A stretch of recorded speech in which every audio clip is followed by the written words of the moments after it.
யாவரையும் கர்த்தராகிய இயேசுவின் நாமத்தினாலே அடியேன் வாழ்த்துகிறேன். தேவ பிள்ளைகளே, கொஞ்சம் கவனிக்கலாம். இந்த அதிகால ஆராதனையில் நாம் மரங்களை குறித்து தியானித்து கொண்டு வருகிறோம். அந்த முசுக்கொட்டை செடியினுடைய இரைச்சல் தேவனுடைய சேனைக்கு ஒப்பிடப்பட்டு இருக்கிறது என்று பார்த்தோம். அதற்கு 138ஆம் சங்கீதத்தை தியானித்தோம். அலறி செடி ஆறுகள் ஓரங்களில் வளரக்கூடியது என்று சொல்லி 137ஆம் சங்கீதம் நாங்கள் பாபிலோன் ஆறுகள் அருகே உட்கார்ந்து சீயோனை நினைத்து அழுதோம் என்று சொல்லி இந்த செடிகளோடு கூட சங்கீதங்களை இணைத்து நாம் தியானித்து கொண்டு வருகிறோம். பிற்பாடு தேவ பிள்ளைகளே, திராட்சை செடி, இதுக்கு 128ஆம் சங்கீதம் உன் மனைவி உன் வீட்டோரங்களுக்கு கனிதரும் திராட்சை கொடியை போல் இருப்பாள் என்று சொல்லி 128ஆம் சங்கீதத்தை திராட்சை செடிக்கு ஒப்பிட்டு நாம் தியானித்தோம். ஆமென். தேவ பிள்ளைகளே, இன்றைக்கு பனை மரத்தை குறித்து நாம் தியானிக்க போகிறோம். இதற்கு என்ன சங்கீதத்தை ஒப்பிட்டு நம்ம பார்க்க போறோம்னா 92ஆம் சங்கீதத்தை ஒப்பிட்டு நம்ம பார்க்க போகிறோம். கவனிக்கலாம், கொஞ்சம் கவனமா இருங்க. கர்த்தருடைய வார்த்தை மேல கவனமா இருங்க. 92ஆம் சங்கீதத்துல 3 மரங்களை குறித்து பேசப்பட்டு இருக்குது, 3 தாவரங்களை குறித்து பேசப்பட்டு இருக்குது. இதுல 2 மரம் நீதிமானுக்கு ஒப்பிடப்பட்டு இருக்கிறது. அவன் பனை மரத்தை போல செழிப்பான், லீபோனில் உள்ள கேதுருவை போல வளருவான் என்று சொல்லப்பட்டிருக்கிறது. தேவ பிள்ளைகளே, வேதாகமத்துல தாவரங்களை பற்றி 145 தாவரங்களை குறித்து சொல்லப்பட்டிருக்கிறது. இதுல 2 தாவரமா இருக்கிற மரங்களா இருக்கிற பனை மரத்தையும் கேதுரு மரத்தையும் நீதிமானுக்கு ஒப்பிடப்பட்டு சங்கீதங்களையும் சரி வேதாகமத்திலும் சொல்லப்பட்டு இருக்கிறது பார்க்கிறோம். 3வது மரம் தாவரம் இந்த 92ஆம் சங்கீதத்துல எதை குறித்து சொல்லப்படுனா துன்மார்க்கர் புல்லை போல இருப்பார்கள் என்று சொல்லப்பட்டு இருக்கிறது. புல்லுக்கு அதிக தண்ணீர் இருந்தாலும் அது டேஞ்சர் தான், வளராது, அழுகிடும். அதிக உஷ்ணம் இருந்தாலும் தீஞ்சிடும். அதனால துன்மார்க்கிற கர்த்தர் எதற்கு ஒப்பிடுகிறாரு?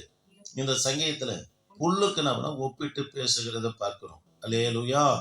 தேவ பிள்ளைகளே, நம்ம தமிழ் வேதாகமத்துல பனைமரம் என்று மொழிபெயர்ப்பு கொடுக்கப்பட்டு இருக்குது. இது பனைமரம் அல்ல, பேரிச்ச மரம் என்று மூல மொழியில நம்ம சொல்லப்பட்டு இருக்கிறது. வேதாகமத்துல பேரிச்ச மரம் பட்டணம் என்று சொல்லி எதை அழைக்கிறது என்று சொன்னா எரிகோவை அழைக்கிறது. எரிகோவில் ஒரு மனுஷன் இருந்தான் என்று சகையை குறித்து சொல்லப்பட்டிருக்கிறது. தேவ பிள்ளைகளை, சகை காட்டத்தி மரத்துல ஏறார், பேரிச்ச மரங்கள்ல ஏறி இருப்பாருன்னா ஆனா எரிகோ பட்டணத்தை அடித்து இருப்பாங்க. காரணம் என்னன்னா சகை ஜனங்களுக்கு முன்பதாக சாபமானவனாய் ஜனங்களுடைய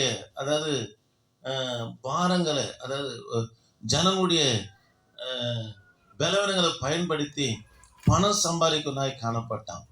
ஆக எனக்கு அன்பான கர்த்தருடைய பிள்ளைகளை, நீதிமானுக்கு ஒப்பிடப்பட்டு இருக்கிற அந்த பேரிச்ச மரத்துல அவன் ஏறி இருப்பாரானா ஜனங்க அவரை சபித்து இருப்பாங்க. ஆகவேதான் அவர் காட்டத்தி மரத்துல நம்ம ஏறுகிறார். எரிகோ பட்டணத்தில் முழுவதும் எது இருக்குன்னா பேரிச்ச மரங்களாகவே காணப்படும். ஆகவேதான் அது பேரிச்ச மரம் பட்டணம் என்று நம்ம அழைக்கப்படுகிறது. சரி, இந்த பேரிச்ச மரம் எங்க வளரக்கூடியது நான் பிற்பாடு உங்களுக்கு சொல்றேன். சங்கீதம் எப்படி 92ஆம் சங்கீதம் எந்த காலகட்டத்தில் பாடப்பட்டுன்னு பார்த்து இந்த பனைமரம் பேரிச்ச மரத்தை குறித்து ஒரு 4 குறிப்புகளை நாம் தியானிக்க தான் போகிறோம். ஆமே. அதெல்லாம் பார்ப்பதற்கு முன்னும் ஒரு சில காரியங்கள் பேரிச்ச மரங்களையும் கேதுரு மரங்களை குறித்து நான் சொல்லிக்கின்னு போறேன். கவனிங்க, கவனமா கவனிங்க. இந்த பேரிச்ச மரம் வனாந்திரத்துல வளரக்கூடியது. பாருங்க, குளிர் நாள்ல பாத்தீங்கன்னா இந்த பேரிச்ச மரம் கையை விட்டு எண்ணலாம், அந்த அளவுக்கு தான் பேரிச்ச மரம் கிடைக்கும். ஆனா வனாந்திரத்துல வெயில் ஏற ஏற ஏற தேவ பிள்ளைகளை மரமே தாங்கக்கூடாத அளவுக்கு பேரிச்ச பழம் காணப்படும். ஆக நீதிமான கர்த்தர் எதுக்கு ஒப்பிடுறாரு? பேரிச்ச மரங்களுக்கு ஒப்பிடுறாரு. நீதிமானுக்கு உபத்திரம் அவனை தீர்த்து போறதுக்கோ இல்ல அவனை அழிச்சு போறதுக்கோ அவனை இல்லாதபடி செய்வதற்காக கர்த்தர் உபத்திரவத்தை கொடுக்கலங்க. உபத்திரவம் தேவ பிள்ளையை உன்னை என்னை செழிக்க பண்ணும்படியா. பாருங்க, உனக்கு எதுக்காக உபத்திரம் வருகுதுன்னா உன்னை சேதப்படுத்தல, உன்னை வளர செய்வதற்கு ஊழியத்திலும் சரி, குடும்பத்திலும் சரி, எல்லா இடங்களிலும் உன்னை பெருக செய்யும்படியாக தான் கர்த்தர் எதை கொடுக்கிறார்னா உபத்திரவத்தை கொடுக்கிறார். ஆமென். இரண்டாவது மரம் என்ன மரத்தை சொல்லப்பட்டு இருக்குது? கேதுரு மரம். இந்த கேதுரு மரம் பார்த்தீங்கன்னா அதிகமாய் வளரக்கூடியது எங்கன்னா பனி பிரதேசத்துல என்ன வளரும். பனி பிரதேசத்துல பார்த்தீங்கன்னா மரங்களே வளராது, ஆனா இது வளரும். தேவ பிள்ளைகளே, உனக்கு பாதகமான சூழ்நிலையா இருந்தாலும் கூட நீ வளரும்படி கர்த்தர் செய்வார். எல்லாம் வழி எனக்கு சாதகமா இருக்குன்னா அது இல்லைங்க.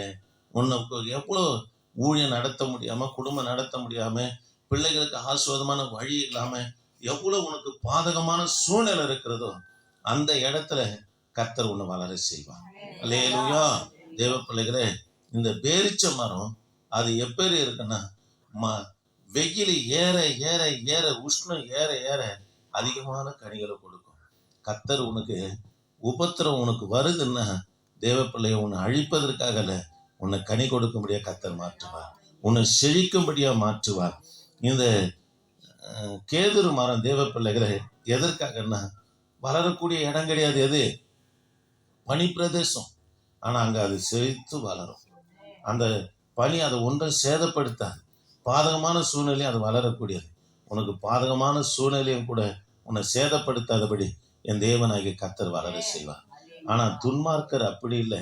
அவங்க புல்லுக்கு ஒப்பிடப்பட்டு தாவரத்துக்கு மூன்றாவது தாவரமாக இந்த 92ஆம் சங்கீதத்துல பேசப்பட்டு இருக்கிறது.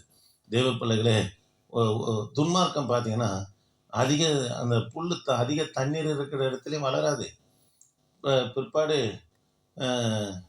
வெயில் இருக்கிற இடத்துல அதிகமாக வளராது. அதுக்கு பனியும் மழையும் பெய்ஞ்சிக்கினே இருந்தால் தான் புல் முளைஞ்சிக்கினே இருக்கும். அதிக தண்ணி இருந்தாலும் அது போயிடும், அதிக வெயில் இருந்தாலும் அது தீஞ்சு போயிடும். துன்மார்க்கனுக்கு இந்த ரெண்டு காரியமும், உபத்திரம் வந்தாலும் சரி, பாதகமான சூழ்நிலை இருந்தாலும் சரி, அவனால் இருக்க முடியாதுங்க. கர்த்தர் நம்மளை இருக்க வைப்பார், கர்த்தர் நம்மளை வளர வைப்பார், கர்த்தர் நம்ம செழிக்க வைப்பார். ஆமென். அல்லேலூயா. சார், இந்த 92ஆம் சங்கீதம் எப்போ பாடப்பட்டது என்று சொல்லி நம்ம பார்க்கலாம். எல்லாரும் எடுத்துக்கலாமா? 2 சாமுவேலின் புத்தகம் 19ஆம் அதிகாரம் 16 23 வரைக்கும் நீங்க வாசித்து பார்ப்பேன்னா இந்த சங்கீதம் எப்போ பாடப்பட்டு இருக்குன்னு உங்களுக்கு தெரியும். நான் விஷயத்த சொல்லிக்கின்னு போறேன். பிற்பாடு நான் சொல்லும் போது வேதாந்தத்தை வாசிக்கும்படி அவங்களை அன்போடு கேட்டுக்கொள்ளுகிறேன். ஏசாயா தீர்க்க தரிசன புஸ்தகம் 61ஆம் அதிகாரம் 3ஆம் வசனத்துல நீதிமான் நீதியின் விருட்சங்களுக்கு சொல்லப்பட்டிருக்கிறது. 92ஆம் சங்கீதம் 13ஆம் வசனம் கர்த்தருடைய ஆலயத்தில் நாட்டப்பட்டவர்கள் நீதியின் விருட்சங்கள் என்றும், அதாவது 12ஆம் வசனத்துல பனைமரம் கேதுரு மரங்களுக்கு 2 மரங்களுக்கு ஒப்பிடப்பட்டு இருக்கிறத பார்க்கிறோம். அல்லேலூயா. தேவ பிள்ளைகளே, இந்த சங்கீதம் 92ஆம் சங்கீதம் எப்போ பாடப்பட்டதுன்னா 2 சாமுவேலின் புத்தகம் 16ஆம் அதிகாரம் 5-13. நீங்க 7ஆம் வசனத்தை மட்டும் வாசிங்க. சிமேய் என்பவன் சவுலு குடும்பத்தை சேர்ந்த பென்னிமன் கோத்திரத்தான். தேவ பிள்ளைகளே, தாவீது தன் மகன் அப்சலோமால காட்டுக்கு துரத்தப்படுகிற மக்னாயும் காட்டுக்கு அவர் போகும்போது இந்த சிமேய் என்பவன் தாவீதை பார்த்து அவன் பேசின வார்த்தை 16ஆம் அதிகாரம் 7ஆம் வசனத்தை வாசிக்கலாமா? சிமேய் அவனை தூஷித்து, இரத்த பிரியனே, பேலியாளின் மனுஷனே,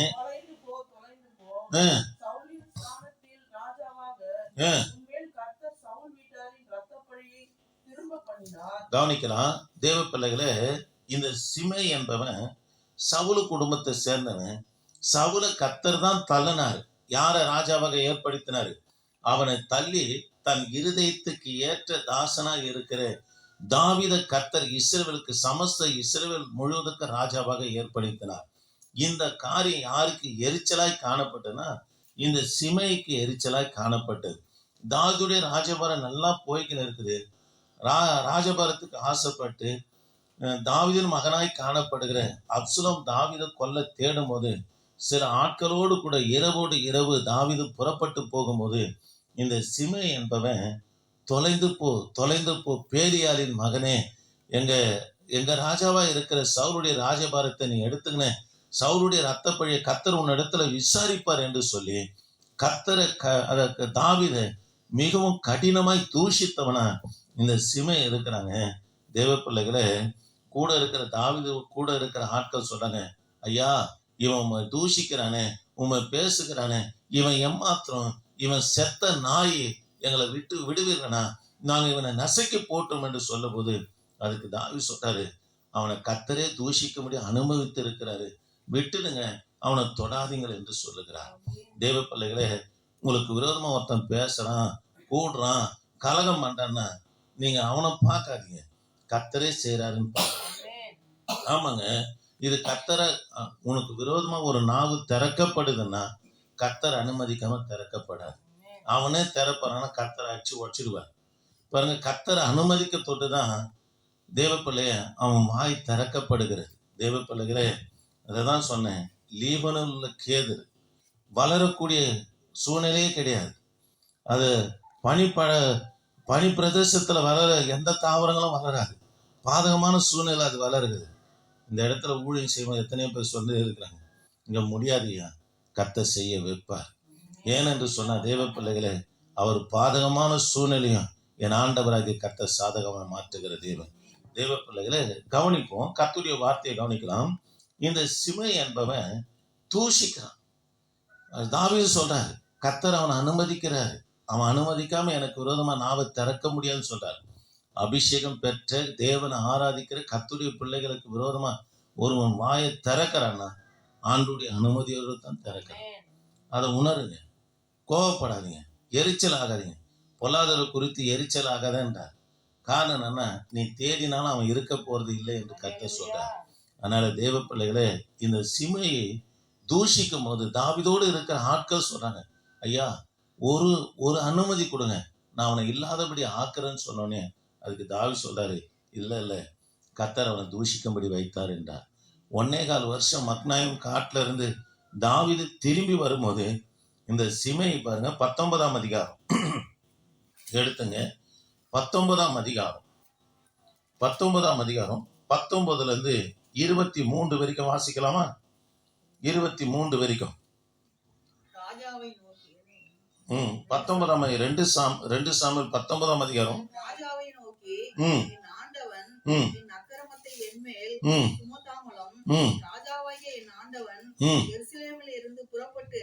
வருகிற நாளிலே உமது அடியான் செய்த துரோகத்தை ராஜா நினையாமலும் தமது மனத்தில் வைக்காமலும் இருப்பாராக.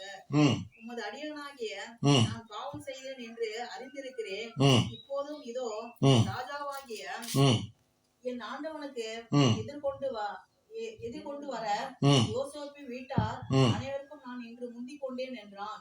அப்பொழுது செரேயாவின் குமாரனாகிய அபிசாய் பிரதியுத்தரமாக, கர்த்தரை அபிஷேகம் பண்ணினவரை சீமையை தூஷித்தபடியினால் அவனை அதற்காக கொல்ல வேண்டாமா என்றார். அதற்கு தாவீது, செரேயாவின் குமாரரே, இன்று நீங்கள் எனக்கு சத்துருக்களாய் இருக்கிறதுக்கு எனக்கும் உங்களுக்கும் என்ன? இன்று இஸ்ரவேலின் ஒருவன் கொல்லப்படலாமா என்று நான் இஸ்ரவேலின் மேல் ராஜாவானேன் என்று எனக்கு தெரியாதா என்று சொல்லி ராஜா சீமையை பார்த்து சாவதில்லை என்று அவனுக்கு ஆணையிட்டார். சரி, கவனிக்கலாம். 1.25 வருஷம் அப்சலோமால துரத்தப்பட்டு மக்னாயும் காட்டுக்கு போய் தங்கியிருந்து தாவீது புறப்பட்டு வரும்போது, யோர்தான் நதியை கடந்து வரும்போது சிமை ஓடி போய் மன்னிப்பு கேட்கிறான். ஐயா, நாம தூஷித்த பேசின, என்னை மன்னிங்கய்யான்னு சொன்ன உடனே தாவீதோடு கூட இருக்கிற ஆட்கள் மன்னிக்கிறதுக்கு மனதில்லை, கொல்லும்படியா எத்தனிக்கிறாங்க. தாவீது சொல்றாரு, இஸ்ரவேல்ல ஒருவனும் மன்னிக்க கூடாது, நான் சிமையை காப்பேன் என்று மன்னித்தார். ஆமே. மன்னித்தாலும் கூட தேவ பிள்ளைகளே, இந்த சிமை மனம் திரும்பல. ஆகவேதான் பின் நாட்களில சாலமோன் இடத்துல தாவீது என்ன சொல்றாரு பாருங்க. 1 ராஜாக்களின் புத்தகம் 2ஆம் அதிகாரம் 8 இருந்து 9. 1 ராஜாக்களின் புத்தகம் 2ஆம் அதிகாரம் 8 இருந்து 9 கொஞ்சம் வேகமா எடுத்துக்கலாம். மன்னிப்பு கேட்டாலும் தாவீது சொல்றாரு, நான் உன்னை மன்னிச்சிட்டேன்பா, நான் உன்னை உயிரோடு காப்பேன் என்று வாக்கு பண்றார். மன்னிச்சதுக்கு வாக்கும் பண்றார். ஆனா தேவ பிள்ளைகளை, இந்த சிமை மனம் திரும்பலங்க. இதை அறிந்த பின்னாட்களிலே இவருக்கு தண்டனை நிறைவேற்ற முடியாது. சாலமோன் இடத்துல தாவீது சொல்லுகிற காரியத்தை பாருங்க. தேவ பிள்ளைகளை கவனிங்க, கர்த்தருடைய வார்த்தையை கவனிங்க. தாவீது வாக்கு பண்ணிட்டார். அதனால பிரமாணத்தை மீறக்கூடாதுன்னு சொல்லி சிமை மேல கை போடல. ஆனா இவன் மனம் திரும்பல. இதை அறிந்த பின்னாட்கள்ல இவனுக்கு தண்டனை நிறைவேற்ற தான் கையினால நிறைவேற்றக்கூடாது, நான் காப்பேன் என்று வாக்கு பண்ணிட்டேன்னு சொல்லி சாலமோன் இடத்துல என்ன சொல்றாரு பாருங்க. தாவீது 2:8-9. மேலும் பகூரிம் ஊரானான பென்யமீனாகிய கேராவின் மகன் சிமேயி உன்னிடத்தில் இருக்கிறான். மக்னாயிமுக்கு போகிற நாளிலே நான் மக்னாயிம் காட்டுக்கு மன்னனால துரத்தப்படுமா, நான் மக்னாயிம் காட்டுக்கு போகும்போது அவன் என்னை கொடிய தூஷணமாய் தூஷித்தான். கெட்ட வார்த்தைகளை பேசினான், சாபத்தை கூறினான், கொடிய வார்த்தைகளினால என்னை தூஷித்தான். ஆனாலும் அவன் யோர்தானிலே எனக்கு எதிர்கொண்டு வந்தபடியினால் நான் உன்னை பட்டயத்தாலே கொன்று போடுவதில்லை என்று கர்த்தர் மேல் அவனுக்கு ஆணையிட்டு கொடுத்தேன். கவனிக்கலாம். நான் திரும்பி வரும்போது அவன் என்னிடத்துல ஓடியாந்தான்பா, நான் உன் மேல கைய போட மாட்டேன்னு சொல்லி நான் என்ன பண்ணிட்டேன், வாக்கு பண்ணிட்டேன். ஆகிலும் அவனை குற்றமற்றவன் என்று எண்ணாதே, நீ புத்திமான், அவனுடைய நரைமயிரை இரத்தத்துடன் பாதாளத்தில் இறங்க பண்ண நீ அவனுக்கு செய்ய வேண்டியதை அறிவாய் என்றான். பாருங்க, நீ புத்திமான். பட்டுதம் படாத்துமா தாவீது பேசுற, நீ புத்திமான், அவன் நரமை ரத்தத்தோடு இறங்க பண்ணுவான் என்பதை நீ அறிந்திருக்கிற என்று சொல்லி யாரு குறித்து சொல்றாரு, சிமையை குறித்து சாலமோன் இடத்துல சொல்ற. சாலமோன் என்ன பண்ணா, சிமை மேல உயர்ந்தனம்னா அவரை கொண்டு போடுகிறத பார்க்கிறோம். அந்த நாட்கள்ல பாடப்பட்ட சங்கீதம் தான் 92ஆம் சங்கீதம். கவனிக்கலாம். நீங்க 9-13 வரைக்கும் வாசித்து பாருன்னா, நான் வாசிக்கிறேன், கவனிங்க. கர்த்தாவே, உமது சத்துருக்கள் அழிவார்கள், உமது சத்துருக்கள் அழிந்தே போவார்கள், சகல அக்கிரமக்காரனும் சிதறுண்டு போவார்கள். இதை யாரை குறித்து சொல்றாருன்னா, சிமையை குறித்து தான் சொல்றார். என் கொம்புகளை காண்டாமிருகத்தின் கொம்புகளை போல உயர்த்துவேன், புதிய எண்ணெயால் அபிஷேகம் பண்ணப்படுகிறேன். என் சத்துருக்களுக்கு நேரிடுவதே என் கண் காணும், எனக்கு விரோதமாய் எழும்புகிற துன்மார்க்கனுக்கு நேரிடுவதே என் காது கேட்கும். நீதிமான் பனையை போல சேர்த்து லீபனோனில் உள்ள கேதுருவை போல வளருவான். கர்த்தருடைய ஆலயத்தில் நாட்டப்பட்டவர்கள் தேவனுடைய பிரகாரங்களில் செழிப்பார்கள். அல்லேலூயா. பாருங்க, அவர்கள் உத்தமர் என்றும் என் கண்மலையாக அவரிடத்தில் அநீதி இல்லை என்றும் விளங்கும்படி அவர்கள் முதிர் வயதிலும் கனி தந்து புஷ்டியும் பசுமையுமாக இருப்பார்கள் என்று சங்கீதத்தை பாடுகிறார். அல்லேலூயா. சிமையை குறித்து சாலமோன் இடத்துல தாவீது சொல்லும் போதுதான் இந்த சங்கீதம் பாடப்படுது. எப்படி பாடுறார் பாருங்க. துன்மார்க்கன் அழிவதும் அவனுக்கு நேரிடுவதும் நீதிமான் கேட்கவும் செய்வான், பார்க்கவும் செய்வான். நீதிமான் பனையை போலவும் கேதுருவை போல என்ன வளருவான், செழிப்பான். அவன் எதுக்கு ஒப்பா இருக்கிறான், புல்லுக்கு ஒப்பா இருக்கிறான். அவனுக்கு உபத்திரம் வந்தாலும் இருக்க மாட்டான், அதிக நீரோட்டம் இருந்தாலும் அவன் இருக்க மாட்டான் என்று இந்த சங்கீதத்தை பாடி முடிக்கிறார். ஆமே, அல்லேலூயா. சார், பனைமரத்தை குறித்து ஒரு 3 காரியங்களை உங்களோடு சொல்லும்படியா விரும்புகிறேன். முதலாவது காரியம், இது நம்ம தமிழ் வேதாந்தத்துல பனைமரம் என்று கொடுக்கப்பட்டிருக்குது. மூல மொழியில என்ன மரம்? பேரிச்ச மரம். யோவான் சுவிசேஷ புத்தகம் 17ஆம் அதிகாரம். யோவான் சுவிசேஷ புத்தகம் 17ஆம் அதிகாரம் 14ஆம் வசனத்தை நீங்க வாசித்து பார்ப்போம்னா, பனைமரத்துக்கு ஆணி வேர் இல்லைங்க. பனைமரத்துக்கு ஆணி வேர் பார்த்துக்கிட்டீங்களா? இந்த பனை மரம், ஈச மரம், இது எல்லாமே ஒரே வகையை சேர்ந்தது தான். இவைகளுக்கு பார்த்தீங்கன்னா ஆணி வேரே கிடையாது. ஒரு எண்ணெய் வேறு தான் இருக்கும், சல்லி வேறு மட்டும்தான் இருக்கும். தேவ பிள்ளைகளே, பூமிக்குரியவனா இருக்கக்கூடாது. குறிப்பினது பூமிக்குரியவனா இருக்கக்கூடாது. இந்த சல்லி வேறு பார்த்தீங்கன்னா பூமியில நமக்கு தேவையான ஆகாரத்தை எடுத்துக்கொண்டாலும் கூட பூமியில் ஆழத்துக்குள்ள தாம் வேற எது விடாதுன்னா இந்த பனைமரம் விடாது. அந்த சல்லி வேறுனால அது தான் ஜீவனம் பண்ணுவதற்கு தேவையான தண்ணீரை எடுத்துக்கொள்ளமே தவிர ஆணி வேறு என்ன பண்ணா பூமியில விடவே விடாது. தேவ பிள்ளைகளே, ஒரு நீதிமான் பூமியில வசித்தாலும் புசித்தாலும் அவன் யாராக இருக்கக்கூடாதுன்னா இந்த பூமிக்குரியவனா இருக்கக்கூடாது. அல்லேலூயா. வாசிங்கள 17:14. நான் உம்முடைய வார்த்தையை அவர்களுக்கு கொடுத்தேன். நான் உலகத்தான் அல்லாதது போல அவர்களும் உலகத்தார் அல்ல. ஆதலால் அவர்களை பகைத்தது. அல்லேலூயா. பாருங்க, ஆண்டவர் சொல்றாரு, நான் உலகத்தார் இல்லாதது போல எனக்கு கொடுக்கப்பட்ட சீஷனும் உலகத்தார் அல்ல, உலகம் அவங்கள பகைத்தது என்று சொல்றார். தேவ பிள்ளைகளே, இந்த பண வரத்துக்கு ஆணி வேறு இல்லைங்க. கர்த்தருடைய பிள்ளைங்க உலகத்துல இருந்தாலும் உலகத்துக்குரியவர்களா நம்ம ஜீவனம் பண்ணக்கூடாது. பரலோகத்துக்குரிய காரியங்களை வாஞ்சித்து நாடணும். ஆபிரகாம் குறித்து வேதம் சொல்லுது, வாக்குத்தத்தம் பண்ணப்பட்ட கானான்ல இருந்தாலும் கூட அதுல அந்நியனும் பரதேசியமா இருந்தார். வாக்குத்தத்தம் பண்ணப்பட்ட தேசத்து மேல ஆசையா இருந்தார் என்று சொல்லி ஆபிரகாமை குறித்து சொல்லப்படுது. பூமியில வாழ்வதற்கு நமக்கு வீடு வாசல் எல்லாம் தேவைதான், ஆசீர்வாதம் தேவைதான். ஆனா தேவ பிள்ளைகளை நாம் பூமிக்குரியவர்கள் என்ன பண்ணுவேன் இருக்கக்கூடாது. அல்லேலூயா. உலகத்துல உண்டாயிருக்கிறது பாருங்க, மாம்ச இச்சை, கண்களின் இச்சை, ஜீவனத்தின் பெருமை என்று சொல்லி 1 யோவான் 2:16 வாசிக்கிறோம். இது மேல ஆசை வைத்தார் யார் தெரியுமா? கேயாஸ். திரும்ப சொல்றேன், உலகத்துக்குரியது எதுன்னு சொன்னா கவனிக்கலாம், மாம்சத்தின் இச்சை, கண்களின் இச்சை, ஜீவனத்தின் பெருமை. இது மேல ஆசை வைத்தவன் யாருன்னா கேயாசு. கேயாசுக்கு என்ன வந்ததுன்னா கண்களின் இச்சை. இவ்வளோ வெள்ளி பணத்தை இந்த எலிசா வானான்றாரு, இவன் ஒரு புத்தி கட்ட தீர்க்கதரிசி பழுகுதுன்னு சொல்லி பாருங்க, கண்களின் இச்சை பாருங்க, மாம்சத்தின் இச்சை, அது இருந்தா நம்ம நல்லா வசதியாடலாம். ஜீவனத்தின் பெருமை. கேயாஸ் பின்னாடி ஓடினார். கேயாசு நாகமான் பின்னாடி நம்மனா ஓடுகிறார்.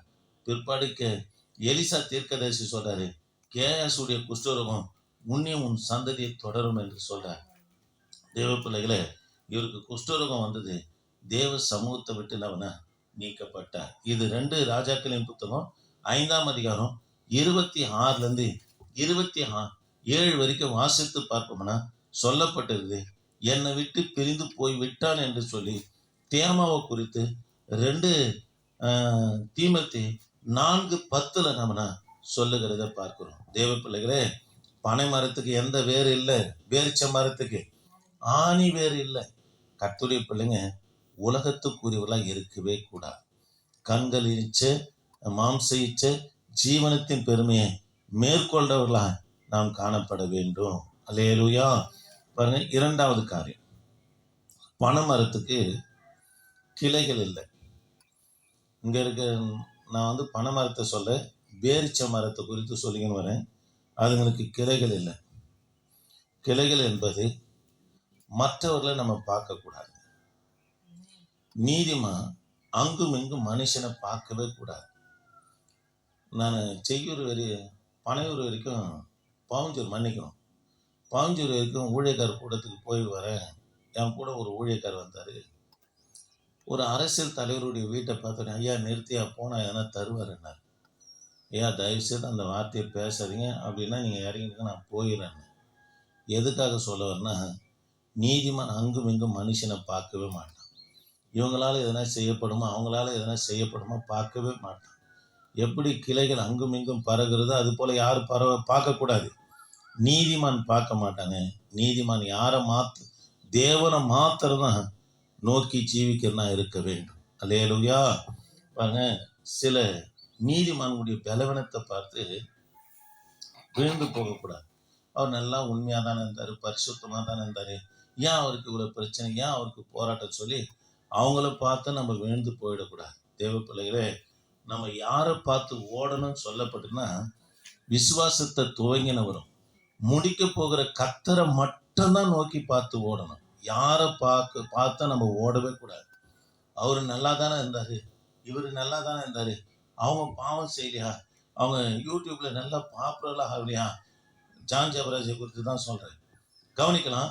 இவ்வளோ பாப்புற ஒரு ஆவியா, பாவம் செஞ்சா என்ன தப்புலாம் நினைக்கிறாங்க. தேவ பிள்ளைகளே, மற்றவங்களை பார்க்காத. நம்ம யாரை பார்க்கணும்னா, எபிரேயருக்கு எழுதின நிருபம் 12ஆம் அதிகாரம் 1ஆம் வசனத்துல சொல்லப்பட்டு இருக்குது, விசுவாசத்தை துவங்கினவரும் முடிக்கிறவருமா இருக்கிற இயேசுவை நோக்கினா ஓட வேண்டும் என்று சொல்லப்பட்டு இருக்கிறது. கொலேசருக்கு எழுதின நிருபம் 3ஆம் அதிகாரம் 1-2 வரைக்கும் வாசித்து பார்ப்போம்னா, மேலானவைகளை தேடுங்கள் என்று சொல்லுகிறார். அப்ப பனைமரம் மேல பார்த்து தான் வளருமே தவிர எப்படி வளராது, கிளைகளோடு நம்ம வளராது. அப்ப நீதிமான் தேவ பிள்ளையே, நம்மளை பேரிச்ச மரங்களுக்கு ஒப்பிடப்பட்டு இருக்குது. மனுஷால பார்த்தோ உலகத்தை பார்த்தோ நம்ம விழுந்துடக்கூடாது. மேல கர்த்தரை பார்த்து நம்ம வாழ்கிற பிள்ளைகளாய் காணப்பட வேண்டும். ஆமென். அல்லேலூயா. சரி, கவனிக்கலாம். மூன்றாவது காரியம், பனைமரம் வெளிப்புறம் எப்படி இருக்கும்? கடினமா இருக்கும். வெளிப்புறம் எப்படி இருக்கும்? கடினமா இருக்கும். தேவ பிள்ளைகளே, நீதிமான் வெளி தோற்றத்திற்கு பாவத்திற்கு விரோதமானவனா கடினமா இருக்கும். பாவத்தை பார்த்தா கையை போட்டக்கூடாது. பாவம் செய்யனோடு சிநேகமா இருக்கக்கூடாது.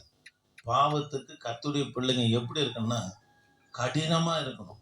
நீங்க உபாகமும் 7ஆம் அதிகாரம் 2ஆம் வசனம் கொஞ்சம் வாசிக்க முடியுமா? உபாகமும் 7ஆம் அதிகாரம் 2ஆம் வசனம்.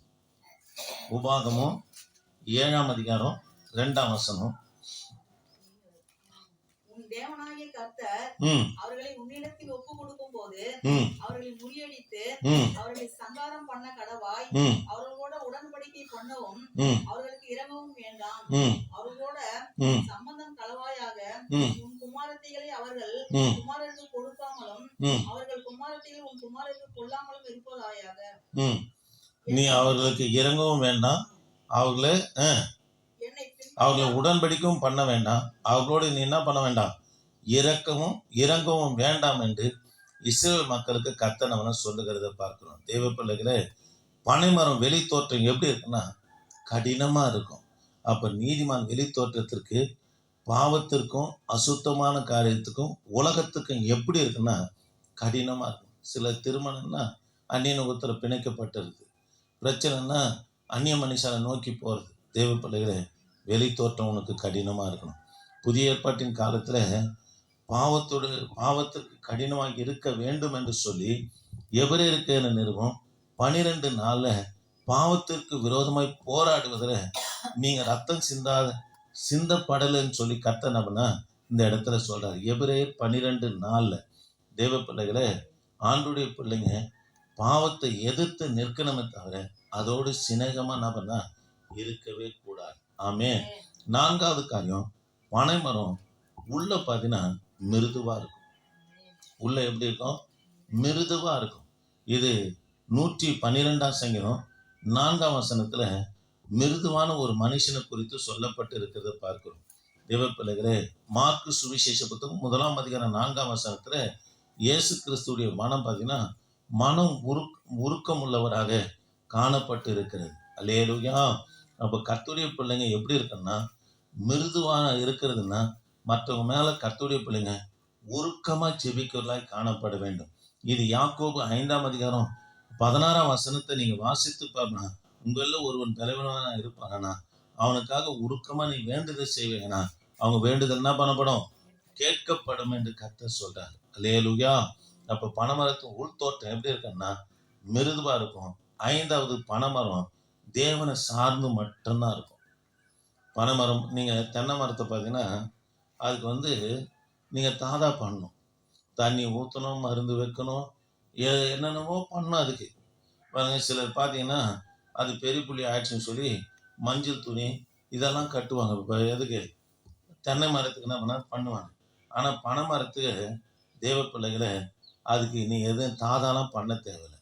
உனக்கு கனி வேணுமா, ஆசீர்வாதம் வேணுமா, அதை தேடி தான் நீ போகணும். அது உன்னை தேடி வராது. ஆனால் தென்னை மரத்தை நீங்கள் என்ன பண்ணீங்கன்னா அது நல்லா கனி கொடுப்பதற்கு என்னென்னமோ நம்ம செய்வோம். தேவ பிள்ளைகளை, பனைமரம் தேவனை சார்ந்து மட்டும்தான் இருக்கும். நீ கர்த்தரை அது வனாந்தரத்தில் இருக்கும். அது யாரையும் சார்ந்து இருக்காது, வனாந்தரத்தில் இருக்கும். உனக்கு நல்ல பேரிச்ச மரம் வேணும்னு சொன்னால் எதை நோக்கி போகணும்? அதை நோக்கி தான் போகணும். அதே போல தேவ பிள்ளைகளை பனைமரம் யாரை தேடியும் வராதுங்க. நாம் யாரை தேடியும் கர்த்தருடைய பிள்ளைங்க போகவே கூடாது. கர்த்தரை மட்டும்தான் சார்ந்து நம்ம ஜீவனம் பண்ணும்போது கர்த்தர் உன்னை ஆசீர்வதிப்பார். ஆமென். சார், இந்த அதிகால ஆராதனை பனைமரத்தை குறித்து சங்கீதங்களோடு ஒப்பிட்டு பார்த்தோம். கர்த்தருக்கு சித்தமானா வருகிற நாட்களும் ஒவ்வொரு மரத்தையும் ஒவ்வொரு சங்கீதங்களுக்கு ஒப்பிட்டு பார்க்க கர்த்தர் நமக்கு உதவி செய்வார். முழங்கால் படியெல்லாம். கிருபை தேவனே, நாங்கள் உம்மை துதிக்கிறோம். ஆண்டவரே, இந்த கால வேளையில் ஆண்டவரே பனைமரத்தை குறித்து நாங்கள் பார்த்தோம். ஆண்டவரே, நீதிமான் தேவனே ஸ்தோத்திரம், பனைமரத்தை போல செழிப்பான் என்றும் லீவன் உள்ள கேதுருவை போல வளருவான் என்றும் துன்மார்க்கன் புல்லுக்கு ஒப்பா இருக்கிறான் என்று சொல்லி நாங்கள் பார்த்தோம். எங்களோடு பேசி நம்முடைய வார்த்தைகளுக்காக நன்றி செலுத்துகிறேன். வந்த ஒவ்வொரு பிள்ளைகளையும் ஆசீர்வதிங்க. தொடர்ந்து உமது கரம் இருக்கட்டும். வழிநடத்துங்க, ஆசீர்வதிங்கப்பா. இயேசு நாமத்தில் துதிக்க நல்ல பிதாவே. என் ஆத்துமாவே கர்த்தரை ஸ்தோத்திரி, என் ஆத்துமாவே கர்த்தரை ஸ்தோத்திரி, அவர் செய்த சகல மறவாதி. ஆமென். கான்ஃபரன்ஸ் லைன்ல இருக்கிற எல்லா தேவ பிள்ளைகள்